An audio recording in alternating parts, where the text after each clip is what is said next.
फरमाया फयुस्बगु सबगतन फिन्नार, उसको जहन्नम की आग में अल्लाह ताला डाल करके फौरन निकाल देगा। एक पल के लिए डालेगा, एक लम्हे के लिए डालेगा, एक हल्के से सेकंड के लिए और सेकंड के भी एक हिस्से के लिए अल्लाह ताला जहन्नम में डालेगा और जहन्नम से निकालेगा। और अल्लाह पूछेगा हल रअयत खैरन कत्तु हल मर्र बिका नईमुन कत्तु, ऐ मेरे बंदे ये बता, क्या तूने दुनिया में कभी कोई ऐशो आराम देखा है? कभी क्या तूने दुनिया में कोई सुख देखा है? क्या तूने कभी दुनिया में भलाई देखी है? जो इंसान सारी जिंदगी ऐशो आराम से रह करके आया था, सारी जिंदगी बेहतरीन तरीके से गुजार के आया था, एक पल जहन्नम में जाने के बाद जवाब देगा मा रअयतु खैरन कत्तु, मा रअयतु खैरन कत्तु, ऐ अल्लाह मैंने जिंदगी में हमेशा दुख देखा है, हमेशा तकलीफ देखी है, हमेशा परेशानी देखी है, मैंने दुनिया में कभी कोई खैर और भलाई नहीं देखी है। ये होगी जहन्नम। अच्छा, जहन्नम सिर्फ एक जगह का नाम नहीं है, जहन्नम के अंदर भी फीलिंग है, जहन्नम बोलती है, जहन्नम बात करती है। अल्लाह कुरान में कहता है जहन्नम कयामत के दिन बोलेगी हलिम तला, अल्लाह पूछेगा कि ऐ जहन्नम क्या तू भर गई? हलिम तलाती, ऐ जहन्नम क्या तू भर गई? तो जहन्नम आवाज देगी हल मिन मजीद, ऐ अल्लाह मैं भरी नहीं हूं, और भी गुंजाइश मेरे अंदर है, और भी स्पेस मेरे अंदर है, अगर और तेरे नाफरमान और गुनहगार बंदे अगर बाकी हो तो अल्लाह तू उनको भी भेज दे। जहन्नम बात करती है, जहन्नम बोलती है। अच्छा, जहन्नम प्रतीक्षा कर रही, इंतजार कर रही है। अल्लाह कुरान के 30वें पारे में फरमाता है इन्ना जहन्नम कानत मिरसादा, जहन्नम घात लगा करके बैठी है, इंतजार में बैठी है, प्रतीक्षा कर रही है, वेटिंग कर रही है। किसका? लित्तागीन मआबा, जहन्नम उन लोगों का ठिकाना है जो अल्लाह को नाराज करने वाले हैं, जो अल्लाह के नाफरमान हैं, जो अल्लाह के कानून को तोड़ने वाले हैं, जो अल्लाह को नाराज करने वाला काम करते हैं। लाबितीन फीहा अहक़ा, और जहन्नम के अंदर जो जाएगा वो बहुत लंबे पीरियड तक उसमें रहेगा। अगर काफिर है, अगर मुशरिक है तो हमेशा रहेगा, अगर मुसलमान है और गुनहगार है अपने गुनाह की सजा झेल करके निकलेगा। लाबिसीन फीहा अहक़ाबा, वो जहन्नम में बहुत लंबे टाइम तक रहेगा। ला यज़ूक़ून फीहा बरदन वला शराबा, जब गर्मी लगती है तो इंसान सबसे पहले ठंडक तलाश करता है। आप धूप में निकलते हैं ना तो आप ऐसी जगह तलाश करते हैं जहां आपको साया मिले। जब कड़ी धूप निकली हो और आप घर के बाहर निकलते हैं तो आप अपने सर के ऊपर गमछा और अपने सर के ऊपर चादर और रुमाल लगा लेते हैं कि मुझे धूप ना लगे। जहन्नमियों को जब जहन्नम की आग उनको गरमाएगी और जहन्नम की आग से उनको तकलीफ होगी तो उनको ठंडक चाहिए, लेकिन अल्लाह कह रहा है ला यज़ूक़ून फ़ीहा बरदन वला शराबा, उनको जहन्नम में ना तो ठंडक मिलेगी और जब प्यास लगेगी ना तो उनको पानी मिलेगा। इल्ला हमीमन व गस्साक़ा, जब उन्हें प्यास लगेगी अल्लाह खौलता हुआ पानी उनको देगा और पीप और मवाद उनको दिया जाएगा। यही उनका खाना होगा, यही उनका पानी होगा। ना उनको ठंडक मिलेगी, ना उनके हालत की प्यास को बुझाने के लिए पानी मिलेगा। अल्लाह अकबर। जहन्नम कितनी गहरी होगी। एक मर्तबा अल्लाह के नबी साहबा के साथ जा रहे थे, सही मुस्लिम के अल्फाज है, अचानक आपने एक जोरदार आवाज सुनी। आपने साहबा से पूछा ऐ मेरे साहबा ये आवाज कैसी आ रही है, क्या तुम्हें मालूम है?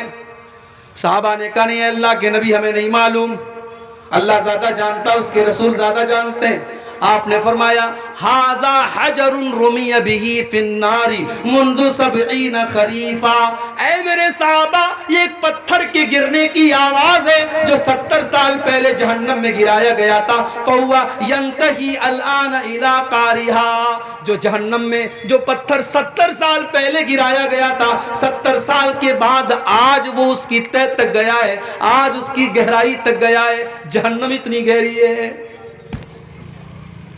जहन्नम की आग कैसी होगी? दुनिया की आग तो हम जानते हैं, हमने देखा है। भोपाल में एक बहुत बड़ा कांड हुआ था, गैस कांड। लोग जल के मर गए थे, गैस के असर से उनकी बॉडी जो है वो बिल्कुल ऐसी होगी जैसे कोई आग में जल गया हो। आज भी दुनिया में कहीं आग लगती है, कोई जल के मर जाए, हम उसकी डेड बॉडी देखते हैं, पूरी चमड़ी जल जाती है, तो कमज़ोर दिल और दिमाग का आदमी जले हुए आदमी की लाश नहीं देख सकता। दुनिया की लाश, दुनिया में इंसान अगर आग में जल जाए, हम उसकी लाश को नहीं देख सकते। मेरे प्यारे साथियों, जहन्नम की आग कैसी होगी? जहन्नम की आग पेट्रोल से न जलेगी, जहन्नम की आग डीजल से न जलेगी, जहन्नम की आग केरोसिन से न जलेगी, जहन्नम की आग कोयले से न जलेगी। अल्लाह फरमाता है, या अय्युहल्लज़ीना आमनू कू अनफुसकुम व अहलीकुम नारा, ऐ ईमान वालो, अपने आप को और अपने परिवार को, अपने बाल बच्चों को तुम जहन्नम की आग से बचाओ। वक़ूदुहन्नासु वल हिजारा, जिसका ईंधन इंसान और पत्थर होंगे। जहन्नम की आग इंसानों से जलेगी, जहन्नम की आग पत्थरों से जलेगी। अल्लामा इब्न कसीर लिखते हैं कि जहन्नम की आग नॉर्मल पत्थर से नहीं जलेगी, एक स्पेशल पत्थर आता है जिसको गंधक का पत्थर बोलते हैं। गंधक का पत्थर कैसा होता है? उसमें आग और ज्यादा भड़कती है। जहन्नम की आग इंसानों से जलेगी और गंधक के पत्थरों से जलेगी। अलैहा मलाइकतुन गिलाजुन शिदादुल ला यासूनल्लाह, और जहन्नम के जो चौकीदार होंगे, जहन्नम के जो निगरानी करने वाले फरिश्ते होंगे, वो बड़े सख्त होंगे, बड़े टाइट होंगे। वो किसी के साथ कोई मुरव्वत नहीं करेंगे, वो रिश्वत लेने वाले नहीं होंगे, वो कुछ ले दे करके बात खत्म करने वाले नहीं होंगे। वो तो अल्लाह ताला की वो ऐसी मखलूक होंगे, ला यासून अल्लाह मा अमरहुम, अल्लाह ने जो हुक्म दे दिया उस हुक्म से वो ना आगे हो सकते हैं ना पीछे हो सकते हैं। वो अल्लाह के हर हुक्म की फरमा बरदारी करने वाले होंगे। ये होगी जहन्नम। अंदाजा लगाओ मेरे भाइयों, दुनिया की आग पेट्रोल और डीजल से जलती है, कोयले से जलती है, जहन्नम की आग इंसानों से जलेगी, पत्थरों से जलेगी।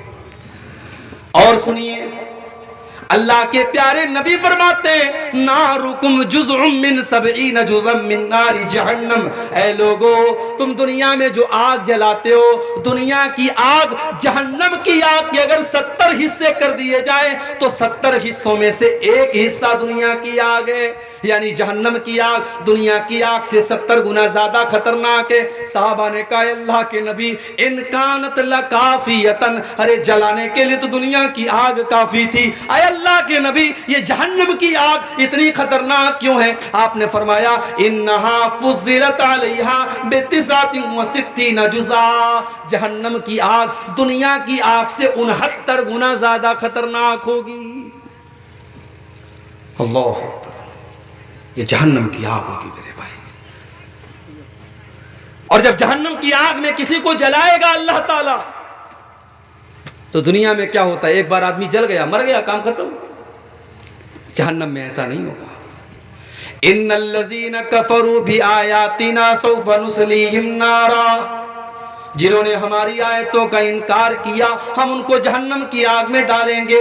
कुल्लमा नज़िजत जुलूदुहुम बद्दलनाहुम जुलूदन गैरहा, जब एक बार उनके बदन का चमड़ी, उनके बदन की चमड़ी जल जाएगी, उनके बदन की खाल जल जाएगी, हम उनके बदन के ऊपर दूसरी चमड़ी चढ़ा देंगे। लियज़ूक़ुल अज़ाब, ताकि बार बार उस आग में जलने की तकलीफ को महसूस करें। उन्होंने बार बार अल्लाह को नाराज किया था, उन्होंने बार बार गुनाह किया था, उन्होंने बार बार अल्लाह ताला को नाराज करने वाला काम किया था। हम जहन्नम में बार बार उनको तड़पाएंगे, बार बार उनको जलने की तकलीफ देंगे। ये होगी जहन्नम। जहन्नमियों को भूख लगेगी। क्या जहन्नम में कोई फल मिलेगा, कोई फ्रूट मिलेगा? हाँ मिलेगा, एक स्पेशल फल मिलेगा जहन्नमियों को। यह फल कहां पैदा होता है? दुनिया में कहीं नहीं पैदा होता। ये फल दुनिया में कहीं पैदा नहीं होता। ये फल निकलेगा तो जहन्नम में निकलेगा। इन्नहा शजरतुन तखरुजु फी अस्लिल जहीम, ये ज़क़ूम नाम का एक फल होगा जो जहन्नम के अंदर निकलता है। तलउहा कान्नहु रुऊसुश शयातीन, जो देखने में इतना भयानक होगा कि देख करके ऐसा लगेगा जैसे शैतानों का सर है। और उसको जब जहन्नमी खाएंगे वो उनके हलक में जा करके आग की तरह जलेगा। अल्लाह फरमाता है फमालिऊन मिनहल बुतून, जहन्नमियों को उसी ज़क्कूम के दरख्त को खिलाया जाएगा, उसी के फल को वो खाएंगे, उसी से अपना पेट भरेंगे। सुम्मा इन्न लहुम अलैहा लशौबम मिन हमीम, और वो कड़वा कसैला, वो उनके हलक में गर्म करने वाला फल जब वो खाएंगे, उसके ऊपर से खौलता हुआ पानी उनको पिलाया जाएगा। ये जहन्नमियों का खाना होगा। पानी कैसा होगा? वयुस्का मिम्मा इन सदीद, उनको पीप और मवाद पिलाया जाएगा। वो पीप और मवाद हमारे बदन में कहीं अगर जख्म हो जाए और पीप आ जाए, मवाद आ जाए, हम डॉक्टर के पास जाते हैं और जब तक वो मवाद हमारे बदन से निकल ना जाए हमें चैन नहीं मिलता है। वो इतना घिनौना होता है, वो इतना बदबूदार होता है, वो इतना गंदा होता है, हम उसे देखना भी गवारा नहीं करते। जहन्नमियों को पीप व मवाद पिलाया जाएगा। वो प्यास के मारे तड़प रहे होंगे, यतजर्रुहु वला यकादु युसीगुहु, इतनी ज्यादा प्यास लगी होगी कि वो पीप और मवाद वो थोड़ा थोड़ा करके अपने हलक के नीचे उतारेंगे, लेकिन अपने इतना कड़वा होगा, इतना बदबूदार होगा, उसको हलक के नीचे उतार भी नहीं पाएंगे। वयातीहिल मौतु मिन कुल्ले मकान, और मौत जहन्नमियों के पास हर तरफ से आएगी। वमा हुवा बिमय्यित, मगर जहन्नमी मरेगा नहीं, मौत नहीं आएगी जहन्नम को। दुनिया में मुजरिम को उम्र फांसी की सजा हो गई, मर गया मुजरिम। जहन्नम में फांसी की सजा नहीं होगी, जहन्नम में मौत नहीं आएगी। क्यों? क्योंकि जब जन्नती जन्नत में जाएंगे और जहन्नमी जहन्नम में जाएंगे, अल्लाह के प्यारे नबी फरमाते हैं सल्लल्लाहु अलैहि वसल्लम कि मौत को एक दुम्बा की शक्ल में, एक मेढा की शक्ल में लाया जाएगा और आवाज दी जाएगी, ऐ जन्नतियों पहचान लो इसको, ये मौत है। ऐ जहन्नमियों पहचान लो इसको, ये मौत है। फयुज़बहु, और मौत को ज़बाह कर दिया जाएगा, मौत के गले पर छुरी फेर दी जाएगी, मौत को मौत आ जाएगी, मौत खत्म। उसके बाद आवाज दी जाएगी, या अहलल जन्नत खुलूदुन ला मौत, ऐ जन्नतियों अब जन्नत में हमेशा रहना है, अब मौत आने वाली नहीं है। या अहलन नार खुलूदुन ला मौत, ऐ जहन्नमियों अब जहन्नम में हमेशा रहना है, अब मौत आने वाली नहीं है। यानी ये सोचिए मेरे भाई, ये एक वक्त ऐसा आता है ना, इंसान जब तकलीफ में होता है तो सोचता है यार मौत आ जाए तो सुकून मिल जाए। जहन्नमियों को वो सुकून भी नहीं मिलेगा, मौत नहीं आएगी उनको। कुरान करीम में अल्लाह फरमाता है, वनादौ या मालिकुल यक़्ज़ि अलैना रब्बुका क़ाल इन्नकुम माकिसून। जहन्नमी जब अल्लाह के अजाब से परेशान हो जाएंगे तो जहन्नम के दारोगा से कहेंगे, जहन्नम के दारोगा का नाम क्या होगा? मालिक। जन्नत के दारोगा का नाम रिजवान और जहन्नम के दारोगा का नाम मालिक। ये याद कर लीजिए, जनरल नॉलेज की बात बता रहा हूं। तो जहन्नमी कहेंगे कि ऐ मालिक, ऐ जहन्नम के दारोगा, लियक़्ज़ि अलैना रब्बुका, अपने रब से कह दे हमारा फैसला कर दे। क़ाला इन्नकुम माकितून, अल्लाह फरमाएगा ऐ फरिश्तों बता दो, इन जहन्नमियों को बता दो तुम्हें मौत आने वाली नहीं है, तुम्हें जहन्नम में हमेशा रहना है। ये होगी जहन्नम, खाना ये होगा, पानी ये होगा। दुनिया की जेल में हम देखते हैं, जेल में जो कैदी होते हैं उनका कपड़ा अलग होता है। जहन्नम भी तो एक जेल है अल्लाह ताला की। जहन्नम के कैदियों की सजा क्या, उनका कपड़ा कैसा होगा, उनकी ड्रेस कैसी होगी। अल्लाह ने फरमाया फल्लज़ीना कफ़रू क़ुत्तिअत लहुम सियाबुम मिन नार, उन काफिरों के लिए, उन जहन्नमियों के लिए आग के कपड़े काटे जाएंगे। आए अल्लाह, हमने कॉटन के कपड़े देखे, हमने सूती कपड़े देखे, हमने ऊन के कपड़े देखे, हमने आज तक आग का कपड़ा न देखा। अल्लाह फरमाता है मेरे बंदो, जहन्नम बड़ी अजीबो गरीब जगह होगी। फल्लज़ीना कफ़रू क़ुत्तिअत लहुम सियाबुम मिन नार, हम जहन्नमियों को आग का कपड़ा पहनाएंगे। अल्लाह अकबर, आग का कपड़ा। अच्छा, बिछौना कैसा होगा भाई? दुनिया की जेल में कुछ ना कुछ तो बिछाने के लिए होता है, चटाई ही सही, दरी ही सही, टाट ही सही। जहन्नम का बिछौना क्या होगा, जहन्नम का ओढ़ना क्या होगा? फरमाया लहुम मिन जहन्नम मिहादुन व मिन फौक़िहिम गवाश, जहन्नमियों को जहन्नम की आग का बिछौना दिया जाएगा और जहन्नम की आग का ओढ़ना दिया जाएगा। ओढ़ना भी आग का, बिछौना भी आग का और कपड़ा भी आग का। मेरे प्यारे साथियों, हम इमेजिन नहीं कर सकते, हम तसव्वुर नहीं कर सकते, हम सोच नहीं सकते कि जहन्नम में कितनी अज़ियत और कितनी तकलीफ होगी। आज कितने पत्थर दिल हो गए हम, जहन्नम की बातें हम सुनते रहते हैं, जहन्नम के बारे में कुरान की आयतें पढ़ते रहते हैं, सुनते रहते हैं, हमारे दिल के ऊपर कोई असर नहीं होता है। अल्लाह के नबी फरमाते हैं लौ तालमूना मा आलम, जितना मैं जानता हूं अगर उतना तुम जान लोगे, लज़हिक्तुम कलीलन व लबकैतुम कसीरा, तुम्हें हंसी आना बंद हो जाएगी, तुम्हारे चेहरे पर मुस्कुराहट आना बंद हो जाएगी, तुम बहुत ज्यादा रोने लगोगे। अगर तुम वाकई में जहन्नम को देख लो, जो मैंने देखा है, जो मैं जानता हूं, अगर तुम जान जाओ तो तुम्हारी हंसी बंद हो जाएगी और तुम बहुत ज्यादा रोने लगोगे। अगर हकीकत में जहन्नम के अजाब को हमें दिखा दिया जाए तो मेरे भाइयों हमारी हंसी बंद हो जाएगी। मगर हाय अफसोस, उस जहन्नम से बचने के लिए आज हम क्या कर रहे हैं? दुनिया की तकलीफ से बचने के लिए तो बहुत कुछ कर रहे हैं। मुल्क के हालात खराब है, हम 20 साल आगे की प्लानिंग कर रहे हैं। अरे क्या होगा हमारे साथ, हम तो बॉर्डर के करीब रह रहे हैं, यहाँ तो बहुत सारे मसले हैं, हमारा बर्थ सर्टिफिकेट बना कि नहीं बना, हमारा फला आईडी सही है कि नहीं, आधार सही है कि नहीं। हम तो बड़े अपने मुस्तकबिल को लेकर के हम फिक्रमंद रहते हैं ना, हमारे बच्चों का क्या होगा, हमारा फ्यूचर क्या होगा। उस जहन्नम की आग से अपने आप को और अपने परिवार को बचाने के लिए हम क्या कर रहे हैं मेरे भाई, इस पर भी जरा सीने पर हाथ रख के सोचो। आज की तकरीर में मैं कुछ ऐसे अमाल आपको बताने जा रहा हूं जो जहन्नम में लेकर के जाने वाले हैं।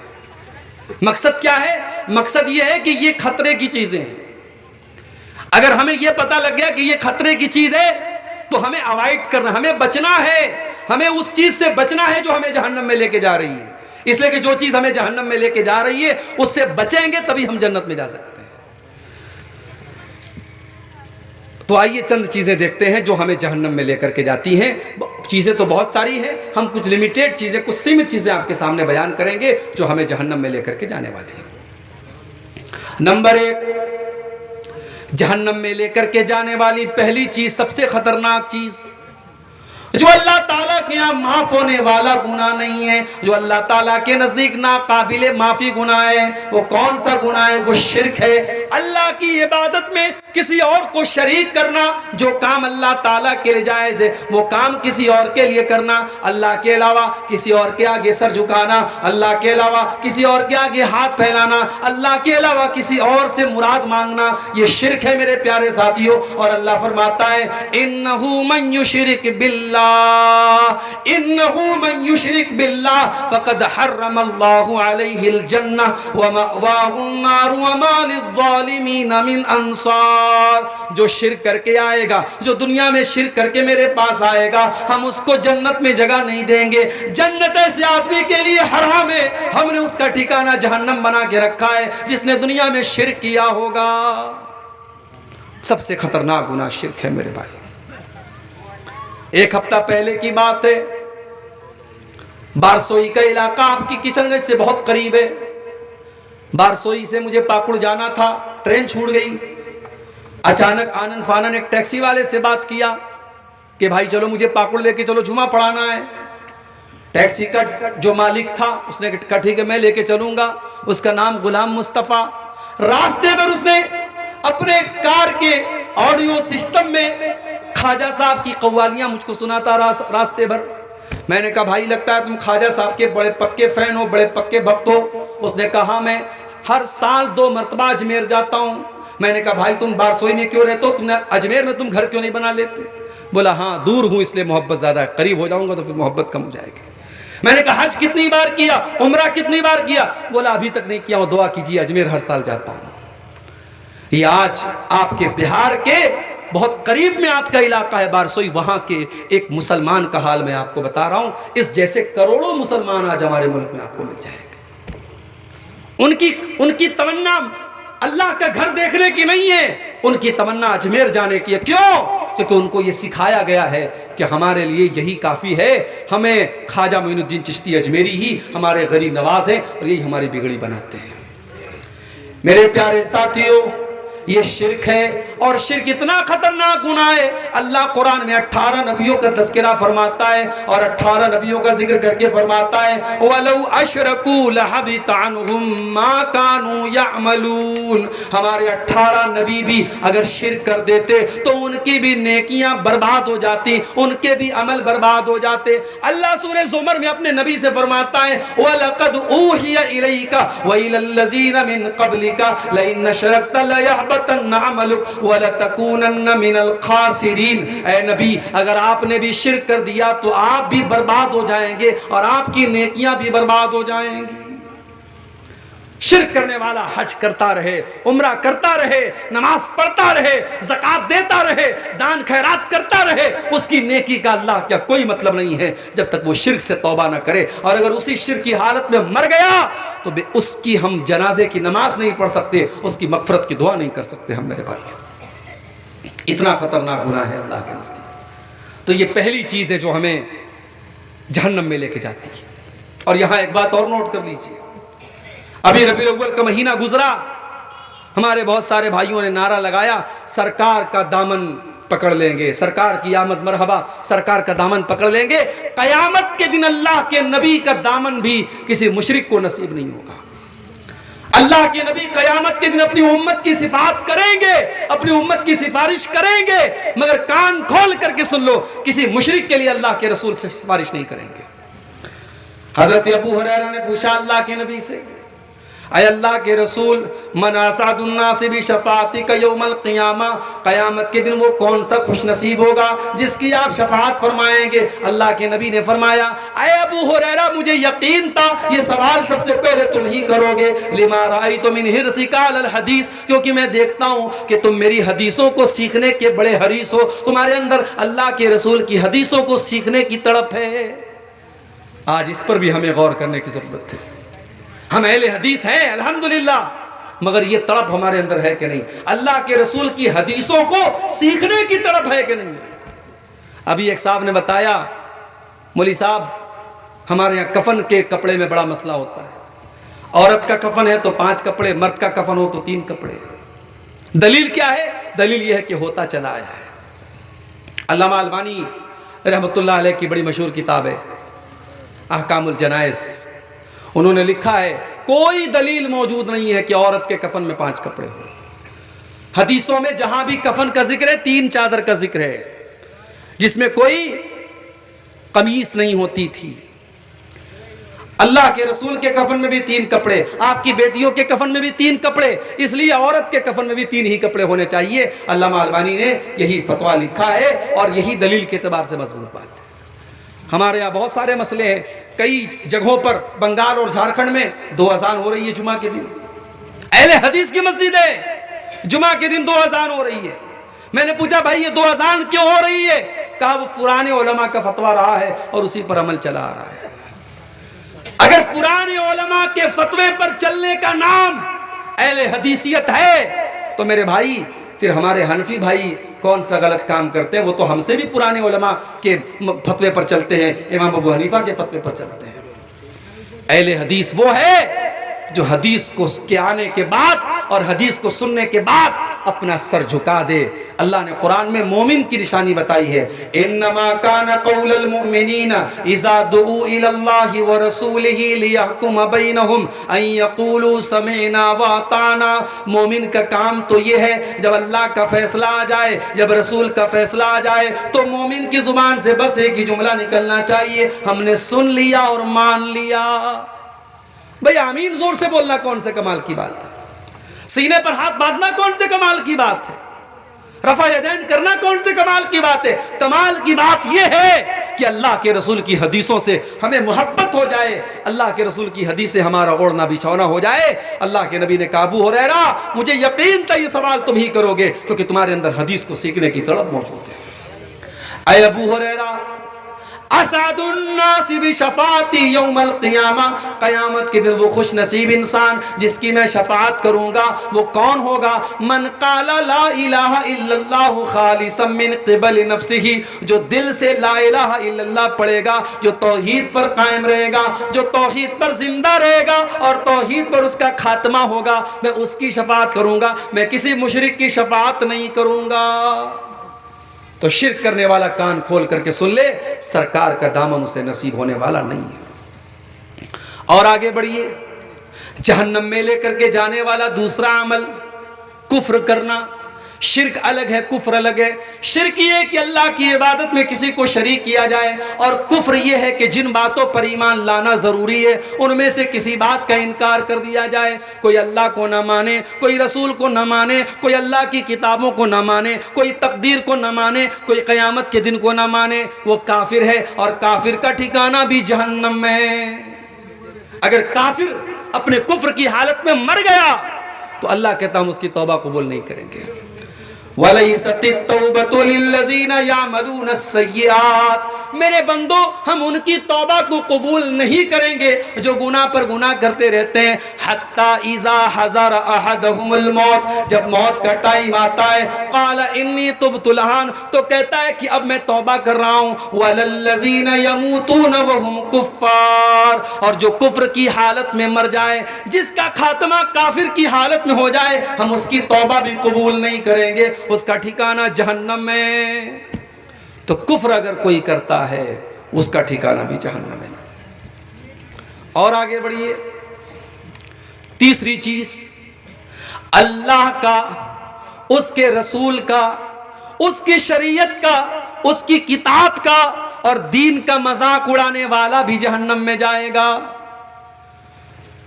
बाज लोगों को देखता हूं, कोई जोक आया उनके व्हाट्सएप पर, जहन्नम के ऊपर जोक है, जन्नत के ऊपर जोक है, उस जोक को फॉरवर्ड कर रहा है। कान खोल करके सुन लो, जन्नत कोई मजाक उड़ाने की चीज नहीं है, जहन्नम कोई मजाक उड़ाने की चीज नहीं है। जन्नत और जहन्नम का मजाक उड़ाने वाला कान खोल करके सुन ले, ये चीज इतनी खतरनाक है आपको ईमान से खारिज कर सकती है।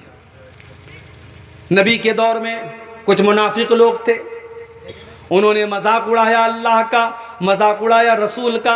अल्लाह ने फरमाया कुल अबिल्लाहि व आयातिही व रसूलिही कुंतुम तस्तहज़िऊन, ऐ नबी आप फरमा दीजिए, क्या तुम अल्लाह का मजाक उड़ाते हो? क्या तुम अल्लाह की आयतों का मजाक उड़ाते हो? क्या तुम अल्लाह के रसूल का मजाक उड़ाते हो? ला तातज़िरू क़द कफ़रतुम बाद ईमानिकुम, खबरदार अपने मजाक उड़ाने का कोई बहाना पेश न करो, कोई उज़्र पेश न करो। तुमने जब अल्लाह का मजाक उड़ाया, तुमने नबी का मजाक उड़ाया, तुमने अल्लाह की आयतों का मजाक उड़ाया, तो तुम काफिर हो गए, काफिर हो गए, तुम ईमान से निकल गए। मेरे प्यारे साथियों, अल्लाह और उसके नबी का मजाक उड़ाना यह भी इंसान को जहन्नम में लेके जाता है।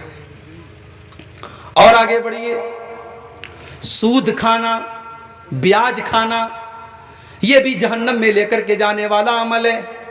अल्लाह के नबी फरमाते हैं इज्तनिबुस सबअल मुबिक़ात, 7 हलाक कर देने वाले गुनाहों से बचो। उन 7 गुनाहों में आपने फरमाया वो अकुलुर रिबा, सूद और ब्याज का खाना। सूद और ब्याज का खाना ये भी अल्लाह ताला को नाराज करने वाला और हलाक करने वाला और जहन्नम में लेकर के जाने वाला अमल है। शेख साहब, बैंक में अकाउंट तो हम सब ने खोला है, और बैंक में हर 4 महीने पे 3 महीने पे बैंक की पासबुक पे लिखा रहता है 1000 रुपये पे इतना इंटरेस्ट आपको मिला, 1 लाख में इतना इंटरेस्ट मिला। इंटरेस्ट तो मिल रहा है, ब्याज तो मिल रहा है, उसका क्या करें? कुछ उलमा ने फतवा दिया, बैंक के अकाउंट में पैसा आया ब्याज का, उससे लैट्रीन बनवा लो, उससे रास्ता बनवा लो, मसला हल हो जाएगा। मगर ये फतवा सही नहीं है भाई। लैट्रीन भी तो हमारी जरूरत की चीज है, रास्ता भी तो हमारी जरूरत की चीज है। जब ब्याज का पैसा हराम है, हम उससे रास्ता नहीं बनवा सकते, उससे लैट्रीन नहीं बनवा सकते। कुछ उलमा ने कहा उस पैसे को छोड़ दो अकाउंट में, हमने 1 लाख जमा किया, हमारा 1 लाख रुपया, हमारा जो मूलधन है, जो असल रकम है वो हमारा है, बाकी जो इंटरेस्ट आ रहा है आने दो, वो हमारा पैसा है नहीं, तो हम उसके बारे में सोचे ही क्यों? मगर ये चीज इतनी आसान तो नहीं है। हमने बैंक में 1 लाख जमा किया, एक साल के बाद हमारे अकाउंट में 1,05,000 है, हम आंख मूंद ले कि भाई 5,000 हमारा नहीं है, ये तो पॉसिबल नहीं है। हमारे अकाउंट में है पैसा, हम जब चाहे तब निकाल सकते हैं, तो हम ये कह करके छोड़ नहीं सकते वो पैसा हमारा नहीं है। और अगर हम बैंक में छोड़े रहेंगे तो बैंक उससे और पैसा कमाएगा, तो बैंक तो इस्तेमाल कर रहा है, बैंक उस पर और लोगों को लोन दे रहा है, ब्याज कमा रहा है, तो हमारे पैसे से ब्याज कमा रहा है, तो उस पैसे का हम क्या करें? इस बारे में जो मुनासिब फतवा मालूम होता है वो ये है कि उस पैसे को हम निकालेंगे, अपने यूज में नहीं लाएंगे। हमारे लिए हराम है वो पैसा, ब्याज का पैसा हराम है, मदरसे में नहीं देंगे हराम है, मस्जिद में नहीं देंगे हराम है। उसको किसी गरीब, चाहे मुसलमान हो चाहे गैर मुस्लिम हो, जो मोहताज है, ज़रूरतमंद है, दवा इलाज के लिए किसी को ज़रूरत है, कोई बेकसूर जेल में सड़ रहा है, उसके केस के लिए ज़रूरत है, वहाँ हम वो पैसा देंगे। अब अगर किसी को ये शक हो रहा है जब ब्याज का पैसा है हम नहीं इस्तेमाल कर सकते, उसके लिए कैसे जायज़ हो गया, तो भाई मैं बता रहा हूँ कैसे जायज़ हो गया। एक आदमी गरीब है, वो लोगों से ज़कात लेता है। उस गरीब आदमी ने अब्दुल गफ्फार साहब को दावत दी कि मौलाना मेरे घर पे आपकी एक दिन दावत है। वो गरीब आदमी है, ज़कात लेता है, उसने दावत दी या उसने मुझे कोई तोहफा दिया, वो तोहफा मेरे लिए जायज़ के नाजायज़? जायज़ है। उसके लिए ज़कात है, मेरे लिए ज़कात नहीं है। मिल्कियत चेंज हो गई तो अब वो हुक्म नहीं रहा, उसके लिए वो ज़कात थी, मेरे लिए वो ज़कात नहीं है। तो ब्याज की रकम हमारे लिए ब्याज थी, हमने बतौर मदद उसको दे दिया, उसके लिए इस्तेमाल करना हराम नहीं है। मगर हाँ, यहाँ ये बात याद रहे, उसके ऊपर कोई सवाब की उम्मीद नहीं रखना चाहिए, उस पर ना कोई सवाब मिलेगा। बस मकसद ये कि वो पैसा वेस्ट ना हो, वो पैसा ज़ाय ना हो, पैसा इस्तेमाल हो जाए। तो ब्याज का खाना बहुत बड़ा गुनाह है मेरे भाई। और अल्लाह के नबी ने तो यहां तक फरमाया, सही मुस्लिम की हदीस है, लानल्लाहु आकिल रिबा व मुकिलहु, ब्याज खाने वाले पर अल्लाह की लानत, ब्याज खिलाने वाले पर अल्लाह की लानत, व कातिबहु, ब्याज की गवाही लिखने वाले पर, व शाहिदही, और ब्याज की गवाही देने वाले पर अल्लाह की लानत हो। और आपने ये भी फरमाया सब बराबर हैं, ब्याज का लेने देने वाला दोनों बराबर हैं। हमारे यहाँ इतने बेगैरत हम हो गए, आज कितने मुसलमान हैं ब्याज पर दूसरे मुसलमान भाई को कर्जा देते हैं, चंद पैसे के लिए, चंद टके के लिए अपने मुसलमान भाई को वो ब्याज पर पैसा देते हैं। याद रखो मेरे भाई, इतना बड़ा गुनाह है ये ब्याज खाना और कमाना। अल्लाह ने कुरान में अल्लाह और उसके रसूल से जंग करने के बराबर इसको करार दिया है। और हदीस में अल्लाह के नबी ने फरमाया कि सूद और ब्याज के 70 से ज़्यादा दर्जे हैं, जिसमें सबसे हल्का दर्जा ये है कि इंसान अपनी सगी माँ के साथ ज़िना करे।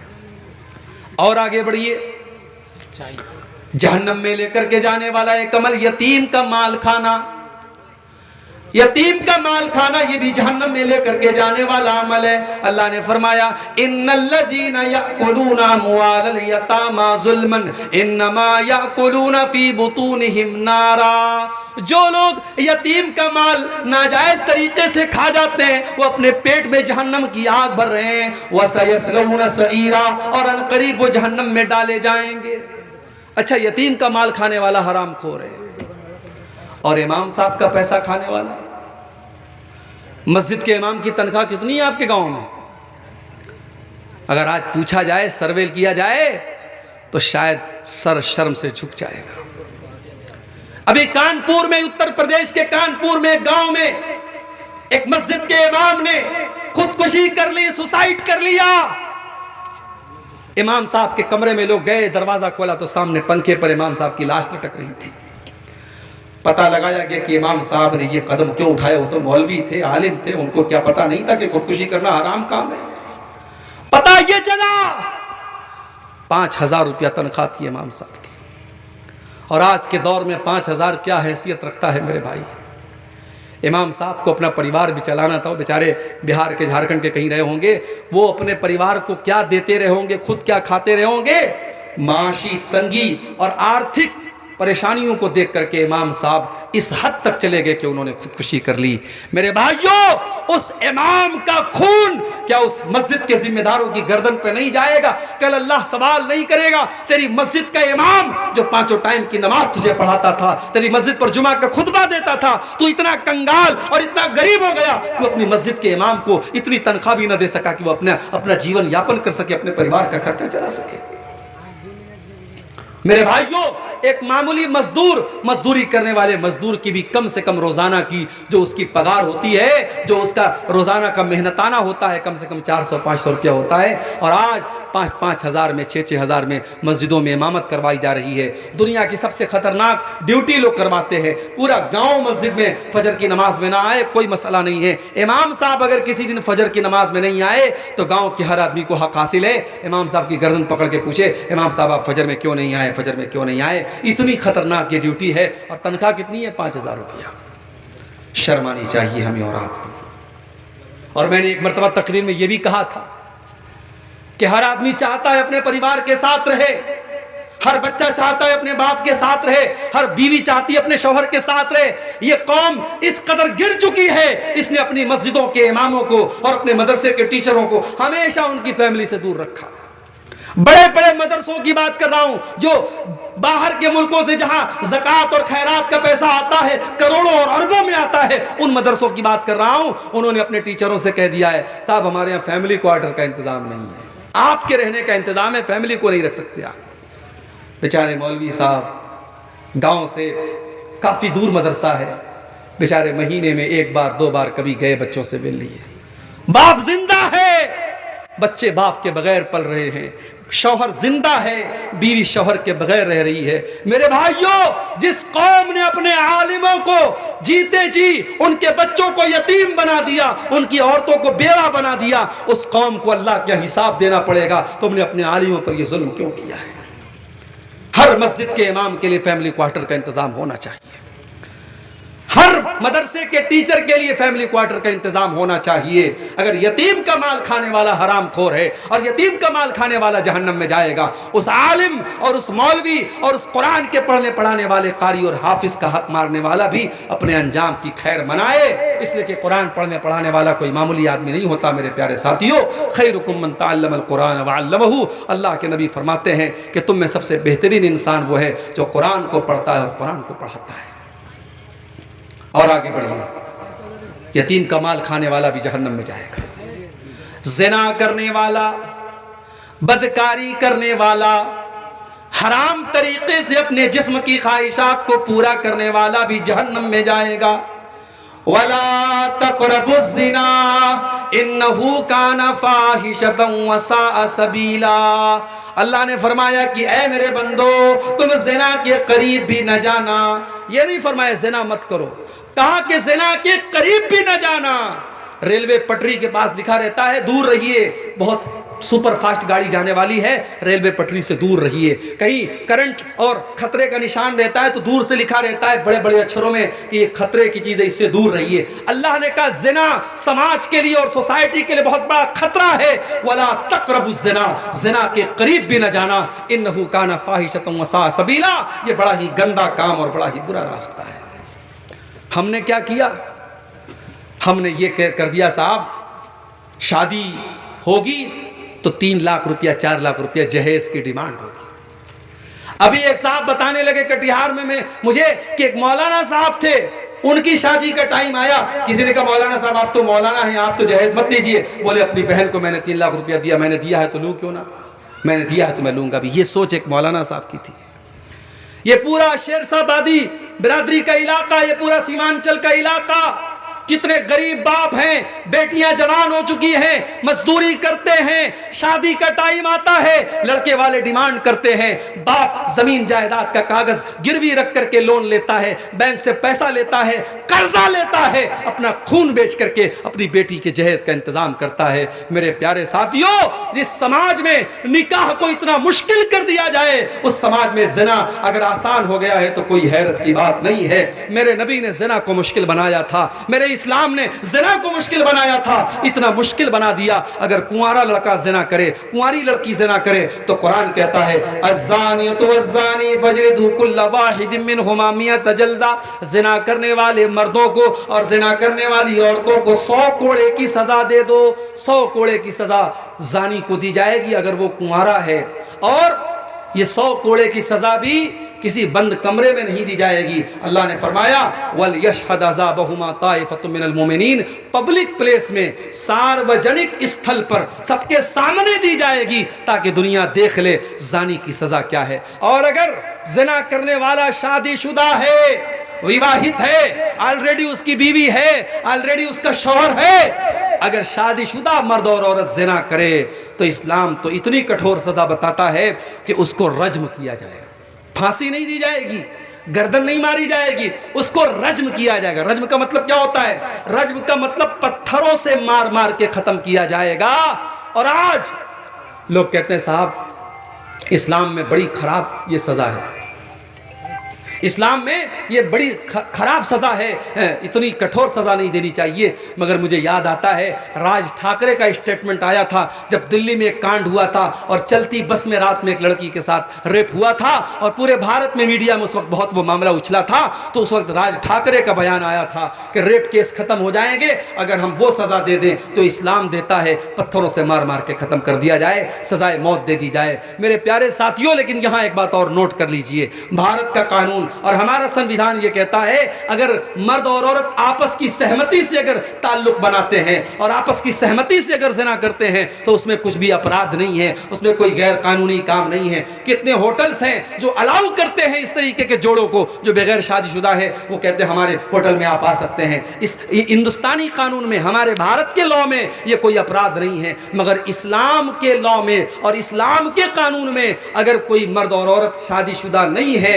एक दूसरे के निकाह में नहीं है और एक दूसरे से अगर वो बदकारी करते हैं, चाहे वो आपस की सहमति से ही करते हो, वो ज़िना माना जाएगा। और ये ज़िना इतना खतरनाक गुनाह है मेरे प्यारे साथियों कि अल्लाह के नबी जब एक मरतबा आपने फजर की नमाज पढ़ाई और आपकी आदत थी फजर की नमाज के बाद आप सहाबा से कहते थे तुमने अगर कोई ख्वाब देखा हो तो तुम बयान करो। कभी सहाबा अपना ख्वाब बयान करते थे, कभी अल्लाह के नबी अपना ख्वाब बयान करते थे। एक मरतबा अल्लाह के नबी ने कहा मैंने ख्वाब देखा कि दो फरिश्ते आए और मुझे लेके गए और मैंने मुख्तलिफ चीज़ों का मंजर देखा। मैंने एक जगह देखा एक तंदूर है और तंदूर के अंदर आग जल रही है और मैंने झांक के देखा नंगे मर्द और नंगी औरतें नजर आई और उनके नीचे से उनकी शर्मगाह की तरफ से आग के शोले उनकी शर्मगाह के अंदर जा रहे हैं, उनकी बॉडी के अंदर जा रहे हैं और वो चिल्ला रहे हैं, वो चीख रहे हैं। मैंने फरिश्तों से पूछा ये कौन लोग हैं? फरिश्तों ने कहा रुक जाइए अभी हम बताते हैं। थोड़ी देर के बाद फरिश्तों ने बताया हाउलाई ज़ुनात व ज़वानी, ऐ अल्लाह के नबी ये ज़िनाकार मर्द हैं, ये ज़िनाकार औरत हैं जिन्होंने अपनी शर्मगाहों का गलत इस्तेमाल किया था, जिन्होंने अपनी ख्वाहिशात का गलत इस्तेमाल किया था। जहन्नम के अंदर उनको अलग से यह अजाब दिया जाएगा कि जहन्नम की आग उसी शर्मगाह में उनके दाखिल होगी जिस शर्मगाह के जरिए उन्होंने ये गलत काम किया था।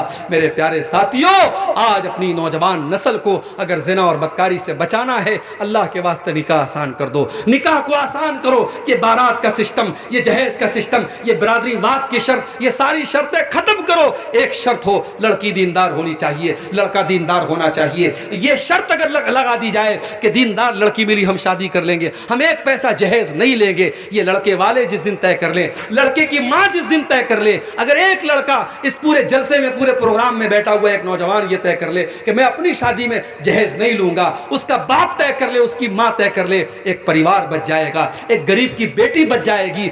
वो हराम तरीके से पैसा कमा करके अपनी बेटी के जहेज का इंतजाम नहीं करेगा। मेरे प्यारे साथियों, आज इन रस्म और रिवाज ने निकाह को मुश्किल और ज़िना को आसान बना दिया। और मुझे अल्लाह के नबी की वो हदीस याद आती है, आपने फरमाया था इज़ा खतब इलैकुम मिम्मन तर्ज़ौन दीनहु व खुल्क़हु, जब तुम्हारी लड़कियों के लिए अच्छे घर का और दीनदार लड़के का रिश्ता मिल जाए तो अपनी लड़की की शादी ऐसे लड़के के साथ कर दो। अगर ऐसा नहीं करोगे, तुम जहेज के चक्कर में पड़ोगे, तुम बिरादरीवाद के चक्कर में पड़ोगे, तुम अपने रस्म रिवाज के चक्कर में पड़ोगे। अगर ऐसा नहीं करोगे तो ज़मीन में बहुत बड़ा फितना और फसाद फैल जाएगा। और वो फितना और फसाद आज अपनी आंखों से हम देख रहे हैं। तो ज़िना ये भी बहुत खतरनाक गुनाह है जो जहन्नम की तरफ लेके जाता है। और आगे बढ़िए, जहन्नम में लेकर के जाने वाला एक और गुनाह, अपनी जिम्मेदारी को सही तरीके से ना निभाना। आपको अल्लाह ताला ने अगर किसी चीज की जिम्मेदारी दी, पावर दिया, इख्तियार दिया, अपने पावर का अगर आपने गलत इस्तेमाल किया तो ये गुनाह भी आपको जहन्नम में लेकर के जाएगा। अल्लाह के नबी फरमाते हैं, सही मुस्लिम की रिवायत है, मा मिन अब्दिन यस्तरईहिल्लाहु रईयतन, जिस बंदे को अल्लाह ताला, जिस बंदे के कंधे के ऊपर कोई जिम्मेदारी डालता है और बंदा उस जिम्मेदारी को सही तरीके से नहीं निभाता है, सुम्मा यमूतु यौम यमूतु वहुवा गाशुन लिरईयतिही, और इस हालत में मर जाता है कि वो अपनी जिम्मेदारी को सही तरीके से नहीं निभा रहा है, इल्ला हर्रमल्लाहु अलैहिल जन्ना, ऐसे इंसान के ऊपर अल्लाह ताला जन्नत को हराम कर देता है, उसका ठिकाना जहन्नम बन जाता है। मैं जान रहा हूँ रात ज़्यादा हो रही है, धीरे धीरे अब आप हजरात का सब्र और बर्दाश्त का मादा जवाब दे रहा है, मगर ये बड़ी अहम बातें हैं मेरे भाइयों। मैं चाहता हूँ मैं इधर उधर की कोई बात नहीं बयान करूँगा, जहन्नम में लेकर के जाने वाली चंद चीज़ें और बयान करूँगा, बात ख़त्म करूँगा। ये जो पॉइंट मैं बयान कर रहा हूँ इस पर थोड़ा सा आप तवज्जो दीजिए। अल्लाह के नबी ने कहा जो जिम्मेदारी आपके कंधे पर डाली जाए, अगर आपने जिम्मेदारी को नहीं निभाया तो जन्नत हराम हो जाएगी। अब जरा हम सब गौर करें, हम में से जो लोग किसी लड़की के बाप हैं, किसी लड़के के बाप हैं, कोई औरत किसी लड़की की माँ है, जाहिर है माँ का होना ये भी जिम्मेदारी है, बाप का होना ये भी जिम्मेदारी है, औलाद भी हमारे कंधे पर एक जिम्मेदारी है। हमारी औलाद अगर गलत रास्ते पर जा रही है, अगर बेटियां गलत रास्ते पर जा रही हैं, बेटे गलत रास्ते पर जा रहे हैं और बाप अपनी आंखों से देख रहा है और बाप अपने बेटे को बचाने के लिए कोई काम नहीं कर रहा है और माँ अपनी बेटी को बचाने के लिए कोई काम नहीं कर रही है, इसका मतलब कि वो अपनी जिम्मेदारी को सही तरीके से नहीं निभा रही है। और अल्लाह के नबी क्या फरमा रहे हैं, अगर उसी हालत में आपकी मौत हो गई और आपने बाप होने का फर्ज न निभाया, आपने माँ होने का फर्ज नहीं निभाया, इल्ला हर्रमल्लाहु अलैहिल जन्ना, ऐसे इंसान के ऊपर जन्नत हराम हो जाएगी। आज तो बड़ा आपस में झगड़ा चलता है गांव में। मैंने कई गांव देखा मुसलमान की आबादी ज्यादा है, गांव का प्रधान और गांव का मुखिया मुसलमान होता था, मगर जब इलेक्शन आया इधर एक मुसलमान खड़ा हो गया, उधर दूसरा मुसलमान खड़ा हो गया, उधर तीसरा मुसलमान खड़ा हो गया। एक प्रधानी के इलेक्शन में और एक मुखिया के इलेक्शन में 3-4 मुसलमान खड़े हो गए। नतीजा ये निकला कि जो सीट हर साल मुसलमान लेके जाता था इस साल किसी गैर मुस्लिम के हाथ में चली गई। क्यों? क्योंकि मुसलमान आपस में लड़ पड़े। हम ओहदे और कुर्सी के लिए लड़ पड़ते हैं। जमीयतों के चुनाव में हम देखते हैं बड़े गठजोड़ होते हैं, मस्जिद के मुतवल्ली और मदरसे की मैनेजमेंट की कमेटी में बड़े गठजोड़ होते हैं। मेरे भाइयों, अगर ये ओहदा और कुर्सी और इक़्तिदार जिसकी लालच में इंसान आज कितने हाथ पैर मारता है, अगर उसको ये पता चल जाए कि कितनी बड़ी जिम्मेदारी है ये ओहदा और कितनी बड़ी जिम्मेदारी है ये इक़्तिदार और कुर्सी, तो शायद इंसान उसको लेना कभी गवारा नहीं करेगा। ये आपके कंधे पर, अगर आप किसी ओहदे पर है, ये ओहदा आपके कंधे पर अल्लाह की तरफ से एक जिम्मेदारी है, एक अमानत है। और अगर इस अमानत में आपने खयानत की है, अल्लाह के नबी फरमा रहे हैं उसी हालत में अगर मर गए, इल्ला हर्रमल्लाहु अलैहिल जन्ना, उस इंसान के ऊपर जन्नत हराम हो जाएगी। और आगे बढ़िए, तकब्बुर करने वाला भी जहन्नम में जाएगा। अब तकब्बुर और अहंकार और घमंड, चाहे दौलत का हो, चाहे शोहरत का हो, चाहे नाम का हो, चाहे इल्म का हो, किसी भी तरीके का तकब्बुर अगर है, तकब्बुर इंसान को जहन्नम में लेके जाएगा। अल्लाह के नबी फरमाते हैं, ला यदखुलुल जन्नत मन काना फी क़ल्बिही मिस्क़ालु ज़र्रतिन मिनल किब्र, जिसके दिल में जर्रा बराबर भी तकब्बुर और घमंड होगा वो जन्नत में नहीं जाएगा। एक और हदीस में आपने फरमाया कि क्या मैं तुमको उन लोगों के बारे में न बता दूं जो जहन्नम में जाने वाले हैं? साहबा ने कहा, अल्लाह के नबी जरूर बताइए। आपने फरमाया, कुल्लु उतुल्लिन जवाज़िम मुस्तकबिर, हर वो इंसान जहन्नम में जाएगा जो अक्खड़ हो, जो घमंडी हो, जो बदजुबान हो। ये 3 चीजें अगर किसी के अंदर पाई जाती, एक तो अक्खड़ है, जिद्दी है, और दूसरे बदजुबान है, और तीसरे घमंडी है, ये 3 चीजें अगर किसी के अंदर है वो जहन्नम में जाएगा। तकब्बुर करना ये फिरौन की निशानी है, तकब्बुर करना अबू जहल की निशानी है, तकब्बुर करना इबलीस की निशानी है, तकब्बुर करना कारून की निशानी है। मेरे नबी और नबी के सहाबा हमेशा तकब्बुर से दूर रहे। अल्लाह के नबी हमेशा लोगों के साथ घुल मिल करके रहे। कभी आपने अपने लिए प्रोटोकॉल नहीं बनाया, कभी आपके दरवाजे पर कोई दरबान नहीं खड़ा हुआ, कभी आपने अपने लिए लोगों को खड़ा होने का हुक्म नहीं दिया। तो तकब्बुर न करो मेरे प्यारे साथियों, तकब्बुर से अपने आप को बचाओ। और तकब्बुर का अपोजिट क्या है? तवाज़ो, अपने आप को छोटा बना के रखो, अपने आप को हकीर समझो, अपने आप को मामूली समझो। और जिस दिन आपने अपने अंदर तवाज़ो पैदा कर ली, अल्लाह के नबी फरमाते हैं मन तवाज़ा लिल्लाहि रफ़अहुल्लाह, जिसने अल्लाह के लिए अपने अंदर तवाज़ो पैदा कर लिया, अपने आप को छोटा बना लिया, अल्लाह उसको और ऊंचा कर देगा और बुलंद कर देगा। और आगे बढ़िए, जहन्नम में लेकर के जाने वाली एक और चीज़ है एहसान जताना।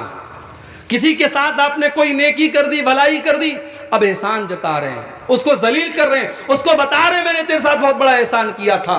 अल्लाह के नबी फरमाते हैं सलासतुन ला यदखुलूनल जन्नह, 3 लोग ऐसे हैं जो जन्नत में नहीं जाएंगे। अल मन्नान, एहसान जताने वाला, वल आक, रिश्ता काटने वाला, व मुदमिनुल खम्र, और शराब का आदी इंसान, जिसको शराब की लत लग जाए, जो शराब का आदी हो जाए, ऐसा इंसान जन्नत में नहीं जाएगा। इसी तरीके से मेरे भाइयों एक और चीज़ है जो हमें और आपको जहन्नम में लेके जा सकती है, अल्लाह हमारी हिफाजत करे, और वो चीज़ है बेगैरती। लड़की आपकी, बहन आपकी, बीवी आपकी, बेटी आपकी, अगर वो ऐसे कपड़े पहन करके मार्केट में जा रही है जो बेहयाई वाला कपड़ा है, वो चेहरा खोल के जा रही है, वो जिस्म दिखा के जा रही है, और बाप के चेहरे पर कोई शिकन नहीं, भाई को कोई फर्क नहीं पड़ता और शौहर को कोई फर्क नहीं पड़ता, उसकी बीवी बेपर्दगी कर रही है, उसकी बहन बेपर्दगी कर रही है, अल्लाह के नबी फरमाते हैं 3 लोग ऐसे हैं, 3 लोग ऐसे हैं क़यामत के दिन अल्लाह ताला उनकी तरफ देखेगा भी नहीं, उनसे बातचीत भी नहीं करेगा, उनको गुनाहों से पाक भी नहीं करेगा। उन 3 लोगों में अल्लाह के नबी सबसे पहले कहते अल आक़ लिवालिदैहि, अपने माँ बाप से रिश्ता काटने वाला। मेरे भाई, किसी भी रिश्तेदार से रिश्ता काटना हराम है, मगर माँ बाप से रिश्ता काटने वाला बहुत बड़ा गुनहगार है। माँ गलत हो तब भी रिश्ता मत तोड़ो, बाप गलत हो तब भी रिश्ता मत तोड़ो। मैं ये नहीं कहता बाप गलत नहीं हो सकता, बाप गलत हो सकता है, माँ गलत हो सकती है, मगर आप अपना फ़र्ज़ निभाइए, माँ का दर्जा माँ को देते रहिए, बाप का दर्जा बाप को देते रहिए, उनसे कभी रिश्ता मत तोड़िए। मेरे भाइयों, जो एहसान माँ ने किया है आप चुका नहीं सकते, जो एहसान बाप ने किया है आप चुका नहीं सकते। माँ ने 9 महीने पेट में रखा है, खून जिगर आपको पिलाया है, अपनी ज़िंदगी कुर्बान की है आपके लिए, बाप ने खून पसीना एक करके आपको चलना सिखाया है। माँ बाप के साथ कभी रिश्ता न तोड़ो। अल्लाह के नबी कहते हैं ऐसे इंसान की तरफ अल्लाह ताला क़यामत के दिन देखेगा भी नहीं।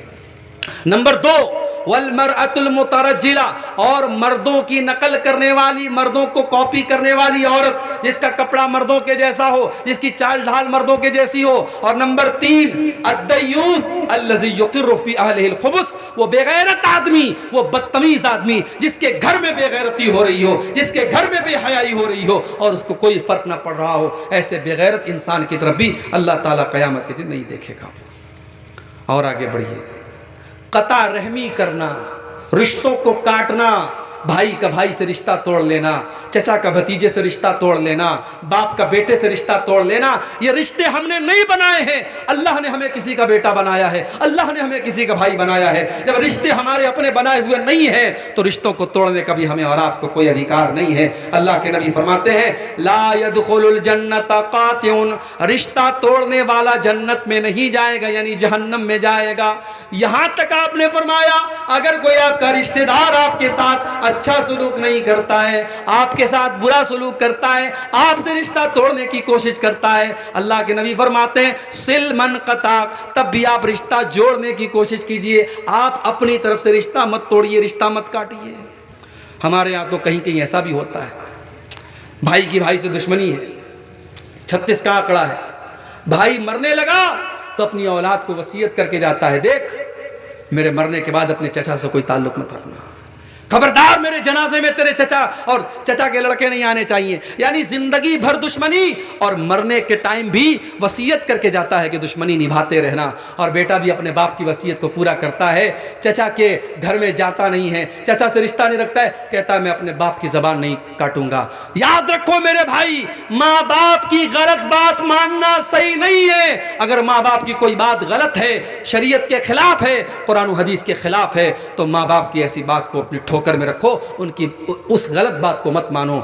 मेरे भाइयों, रिश्ता आज तोड़ने वाले बहुत ज़्यादा हैं, रिश्ता जोड़ने वाले बहुत कम हैं। याद रखो, अगर दो भाइयों के दरमियान झगड़ा हो जाए, दो दोस्तों के दरमियान झगड़ा हो जाए, तो उस झगड़े को ख़त्म करने के लिए और मेल मिलाप करने के लिए अगर झूठ बोलना पड़े, झूठ इस्लाम की नज़र में बहुत बड़ा गुनाह है, लेकिन अगर मेल मिलाप करने के लिए झूठ बोलना पड़े तो अल्लाह के नबी फरमाते हैं लईसल कज़्ज़ाबुल्लज़ी युस्लिहु बैनन नास, दो लोगों में मेल मिलाप कराने के लिए अगर कोई झूठ बोल दे कोई गुनाह की बात नहीं है। और अगर आप सच बोल करके दो दोस्तों में जुदाई पैदा करते हैं, इधर की उधर लगाते हैं, उधर की इधर लगाते हैं, इसको चुगली कहा जाता है। अगर कोई चुगलखोरी करता है, अगरचे वो सच बोल रहा है लेकिन चुगलखोरी करके दो भाइयों में दुश्मनी पैदा कर रहा है, अल्लाह के नबी फरमाते हैं ला यदखुलुल जन्नत नम्माम, के चुगलखोरी करने वाला जन्नत में नहीं जाएगा।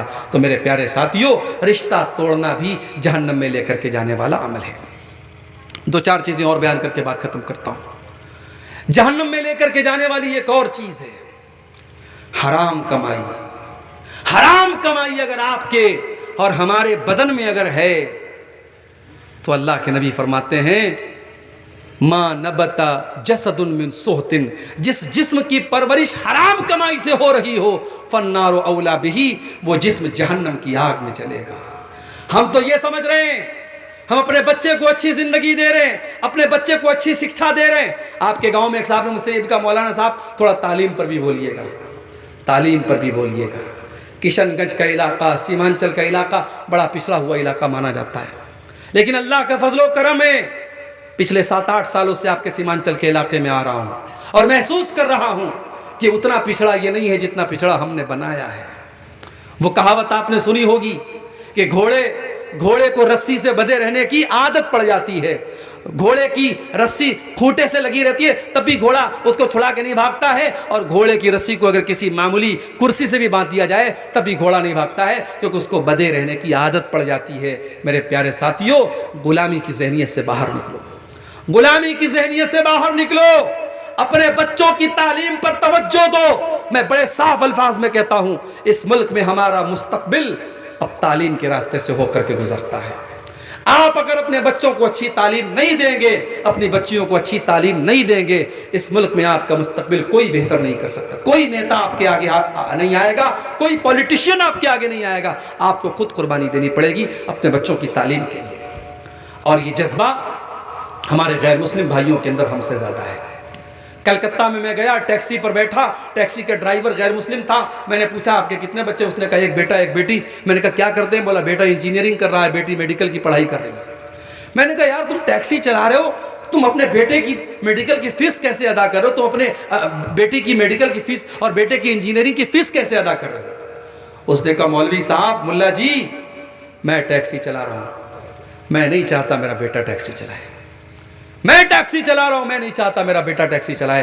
मैं कलकत्ता में टैक्सी चलाता हूँ, मामूली झुग्गी में रहता हूँ, मगर अपने बच्चों को आला तालीम दिला रहा हूँ। ये सोच एक गैर मुस्लिम की है मेरे भाइयों, ये सोच तो हमारी होनी चाहिए थी।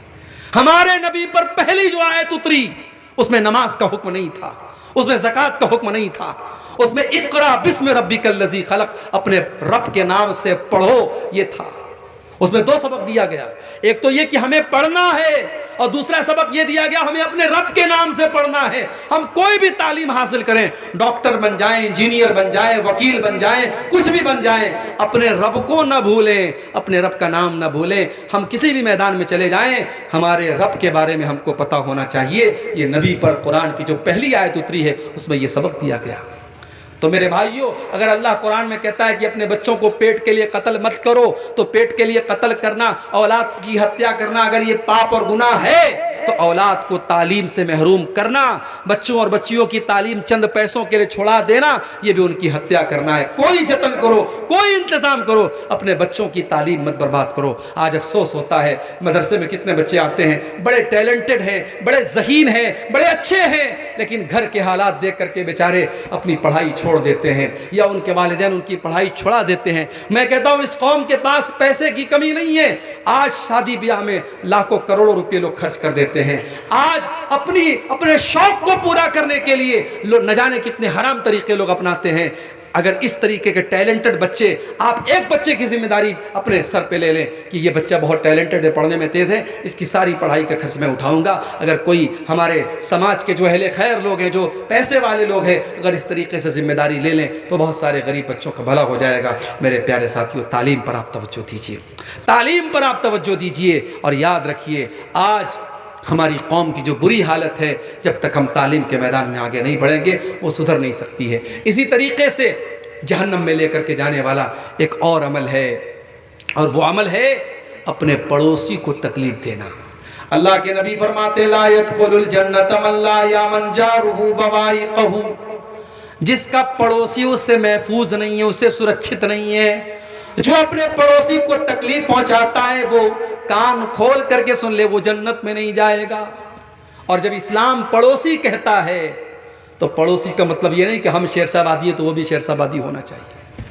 आपका पड़ोसी आपकी बरादरी का है कि नहीं, आपके मजहब का है कि नहीं, इससे कोई मतलब नहीं है, ये मैटर नहीं करता है। मैटर ये करता है कि वह आपका पड़ोसी है, अगर वो गैर मुस्लिम है, गैर बरादरी का है, गैर कौम का है, तब भी आपका पड़ोसी है। आपकी ज़ात से, आपके ज़रिए उसको तकलीफ नहीं पहुंचनी चाहिए। बल्कि इस्लाम तो इस मामले में इतना सख्त है कि अल्लाह कुरान में कहता है, वल जारि ज़िल क़ुरबा वल जारिल जुनुबी वस्साहिबि बिल जंबि वब्निस सबील।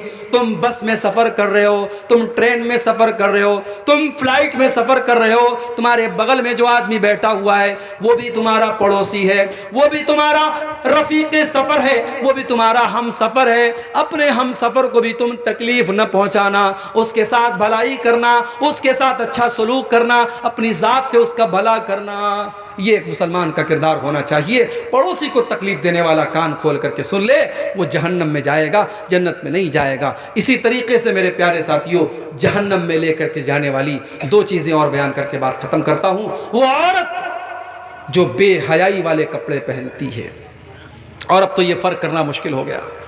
अब तो हमारे समाज में ऐसे कपड़े बड़े आम हो रहे हैं कि औरत साड़ी पहने हुए है और उसके जिस्म के नशे व फराज नजर आ रहे हैं। साड़ी पहने हुए है और साड़ी इतनी ट्रांसपेरेंट है, इतनी पारदर्शी है, इतनी झलकने वाली है, उसका जिस्म झलक रहा है। और ऐसे कपड़े आज मुसलमान औरतें भी बड़े धड़ल्ले से पहन रही हैं। याद रखो मेरे भाइयों, ये भी जहन्नमी औरत की निशानी है। अल्लाह के नबी फरमाते हैं कि क़यामत के पहले ऐसी औरतें आएंगी, ऐसी औरतों की कसरत हो जाएगी। व निसाउन कासियातुन आरियातुन मुमीलातुन माइलातुन, जो औरतें कपड़ा पहनने के बावजूद नंगी होंगी, वो गैर मर्दों को अपनी तरफ आकर्षित करेंगी और खुद भी उनकी तरफ आकर्षित होंगी।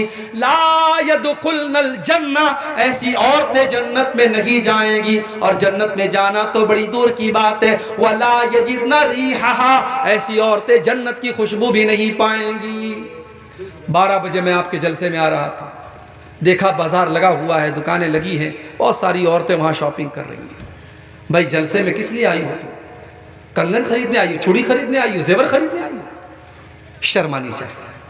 जवान जवान लड़कियाँ हैं, सज संवर करके बेहतरीन कपड़े पहन करके जलसे में आ रही हैं। गलत है ये तमाम चीज़ें, हमें और आपको इस पर कंट्रोल करना चाहिए। बाप कहाँ चला गया, माँ कहाँ चली गई? 70 साल की माँ बेचारी पर्दे में आ रही है, सादा और सिंपल कपड़े पहन के आ रही है। 18 साल की उसकी बेटी सज संवर के मेकअप करके खुशबू में बस करके आ रही है। ये सही नहीं है मेरे प्यारे साथियों।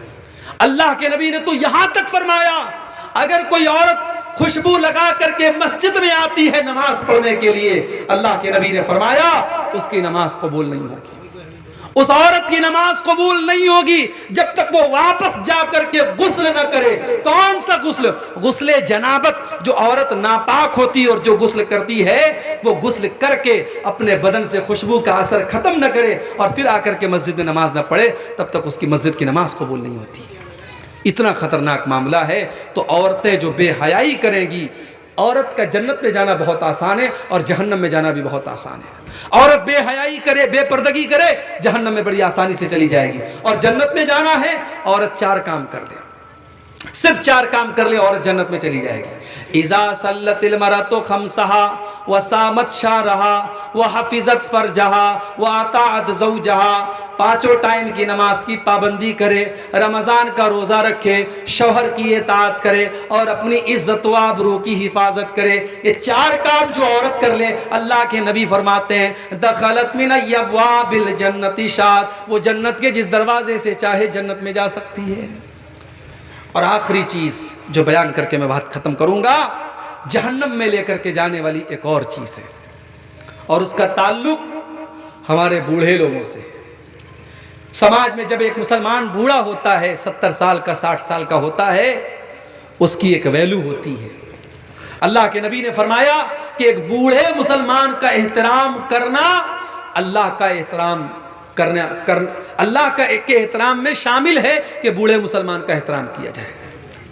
लेकिन अगर कोई बूढ़ा मुसलमान 70 साल का 60 साल का बूढ़ा अपनी सफेद दाढ़ी को काले खिजाब से काला कर रहा है, अपने बुढ़ापे को छिपाने की कोशिश कर रहा है, ऐसे बूढ़े के बारे में अल्लाह के नबी फरमाते हैं यकूनु फी आखिरिज़ ज़मानी कौमुन यग़ज़िबूना बिस्सवादी, आखिरी ज़माने में क़यामत के पहले ऐसे लोग आएंगे जो अपने सफ़ेद दाढ़ी को और सफ़ेद बाल को काले रंग से डाई करेंगे, अपनी दाढ़ी और सर के बाल को काले रंग से वो डाई करेंगे।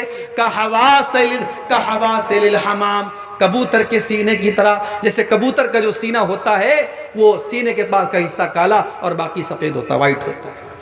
उस बूढ़े इंसान के बारे में अल्लाह के नबी फरमा रहे हैं जो अपने सफ़ेद बालों को काले रंग से डाई करता है, ला यरीहून राइहतल जन्ना, वो जन्नत की खुशबू भी नहीं पा सकते। मेरे नौजवान साथियों और मेरे बुजुर्गों, अगर चेहरे और सर के बाल अगर जो है वो सफ़ेद हो भी रहे हैं, आप मेहंदी लगा सकते हैं, आप मेहंदी के जैसा कलर लगा सकते हैं, लेकिन ब्लैक कलर लगाना, काला कलर लगाना ये जायज़ नहीं है। अल्लाह के नबी ने हराम करार दिया है और उसको जन्नत में न जाने की निशानी करार दिया है। ये